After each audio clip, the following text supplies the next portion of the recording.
இன்றைய தினம் வெள்ளிக்கிழமை என்றதால் வெள்ளிக்கிழமையில் இறை வழிபாடுகளில் ஈடுபடுறது இந்த ஒரு வளமையான வழக்கம். அதுக்காக நான் போன ஒரு இடம் தான் 1000 கால் மண்டபம் கோவில் என்று சொல்லப்படுகின்ற இந்த இடம். இது போகிறதீவு பற்றி வெள்ளாவளியில் இருக்குது. இந்த ஆலயம் அப்படி அமைக்கப்பட்டதுன்னு சொல்லி எனக்கு உண்மையாகவே தெரியாது. தெரிஞ்சாக்கள் கமெண்டில் பதிவிடுங்க.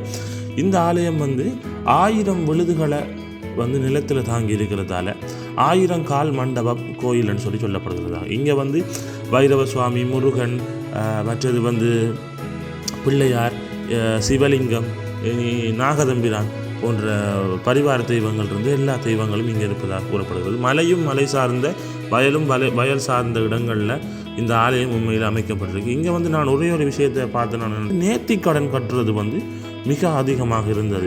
நாங்கள் அந்த ஏரியாவில் போகிற இடங்களில் விசாரித்ததின் பிரகாரம் இங்கே வெள்ளிக்கிழமைகளில் கிராமிய முறைப்படி இங்கே பூசை வழிபாடுகள் இடம்பெறுவதாகவும் கூறப்பட்டிருந்தது. எப்படின்னு சொல்லி சொன்னால், வெள்ளிக்கிழமையில் பொங்கல் பொங்கி படையல் படைச்சு அப்படியான ஒரு வழிபாட்டு முறைகள் இங்கே இருக்கிறதாகவும் கூறப்படுகிறது.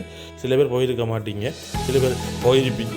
இந்த போகாதாக்கள் கட்டாயம் இந்த கோயிலுக்கு போங்க. உண்மையாகவே போனால் அவ்வளோ ஒரு மன அமைதி இருக்குது. இங்கே நாகதம்பிரான் வழிபாடுகளும் இந்த பாம்பு பூஜைகளும் ஏராளமான நேர்த்தி கடன்கள் இங்கே கட்டப்பட்டதையும் நான் என்ற கண்ணால் அவதானிச்சிருந்தேன்.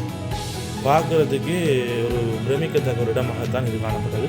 மலையும் மலை சார்ந்த இடமும் வயல் சார்ந்த ஒரு இடமுமாக தான் இந்த இடம் காணப்பட்டது. அடுத்த வீடியோவில் சந்திக்கும் வரை விடைபெறும் நான் ஷோபி.